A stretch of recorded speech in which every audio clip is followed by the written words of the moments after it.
डर से भी बड़ा डर, एक खौफनाक डरावनी कहानी। खड़क खड़क खड़क खड़क ट्रेन द्रुत गति से भागती चली जा रही थी। संध्या काल का समय था। तेज बारिश और बीच बीच में बिजली की चमक वातानुकूलित कोच की खिड़कियों से अपनी उपस्थिति दर्ज करा रही थी। केबिन का एकांत और यह भयावह मौसम मुझ जैसे डरपोक आदमी को और डरा रहा था। थोड़ी देर बाद गाड़ी के पहियों की रफ्तार कम हुई और एक मध्य से स्टेशन पर गाड़ी रुकी। बारिश इतनी ज़्यादा थी कि मैं स्टेशन का नाम नहीं पढ़ पा रहा था। मैं अपने केबिन में अकेला था और इस उधेड़-बुन में था कि कोई सहयात्री आए जिससे वार्तालाप करते करते आगे का रास्ता आसानी से काटा जा सके और एक अंदरूनी भय जो मेरे अंदर जागृत हो चुका है उससे मुझे निजात मिल सके।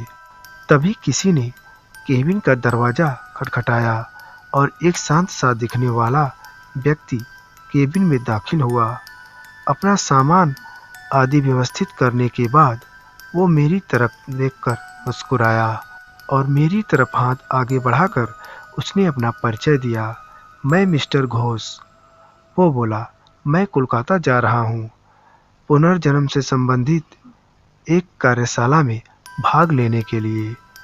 मैंने उसे बताया कि मैं कानपुर में व्याख्याता के पद पर हूँ और पटना जा रहा हूँ। उसने कुछ खाने का सामान निकाला और मुझसे भी खाने हेतु आग्रह किया, किंतु मैं बहुत ही संकथित व्यक्तित्व का प्राणी। ट्रेन में किसी अजनबी के द्वारा दिए गए खाने को लेना असंभव था मेरे लिए। मैंने बहुत विनम्रता से उनके आग्रह को ठुकराया। वो भी कम उस्ताद नहीं था। कसकर हंसा और बोला, संयम कर रहे हैं मेरे ऊपर, अभी तो कुछ नहीं, देखिए आगे क्या क्या होता है।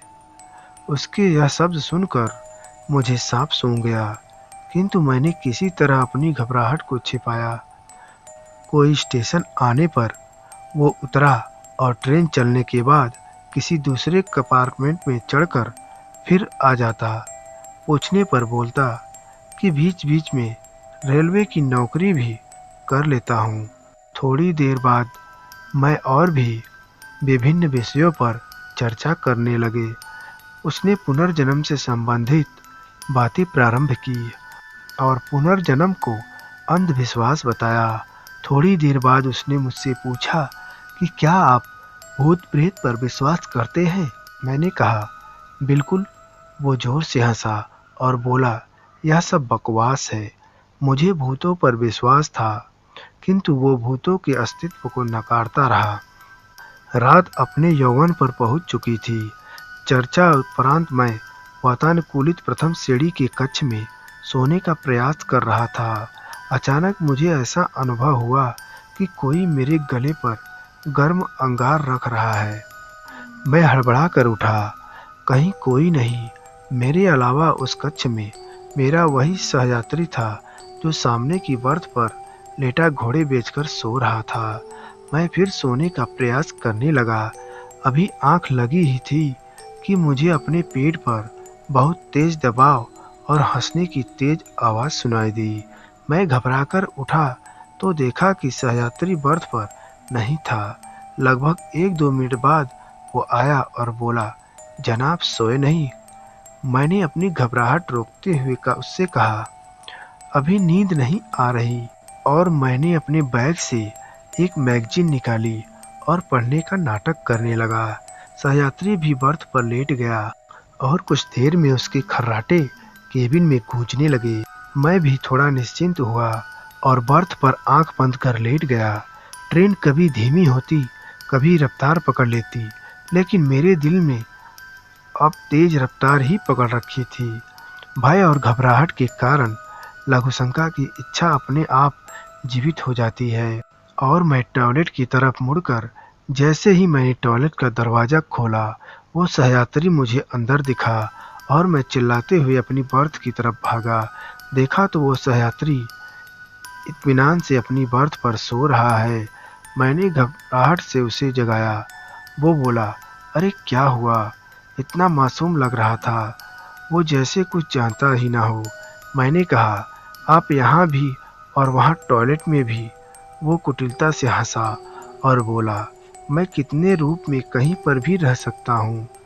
घबराहट के मारे मैं पसीने से तरबतर बिल्कुल निर्जीव सा खड़ा उसके सामने। वो बोला, तुम्हें भूतों पर विश्वास था ना? तुम्हें तुम्हारे विश्वास का प्रमाण देना था। तुम्हारे जैसे लोगों के कारण ही हम भूत पिशाच लोगों का अस्तित्व है। इतना कहकर वो मेरी आंखों के सामने से अचानक गायब हो गया। मैं डर के मारे अवाक और निर्जीव सा अपनी बर्थ पर बैठा था। तभी केबिन के अंदर टिकट निरीक्षक आया। उसका चेहरा देखकर मुझे बेहोशी छाने लगी, क्योंकि वह वही सयात्री था मेरा, और वो टिकट चेक कर मुस्कुराता हुआ चला गया। दोस्तों, आपको ये कहानी कैसी लगी? कहानी पसंद आई हो तो वीडियो को लाइक और चैनल को सब्सक्राइब जरूर कर लें। धन्यवाद।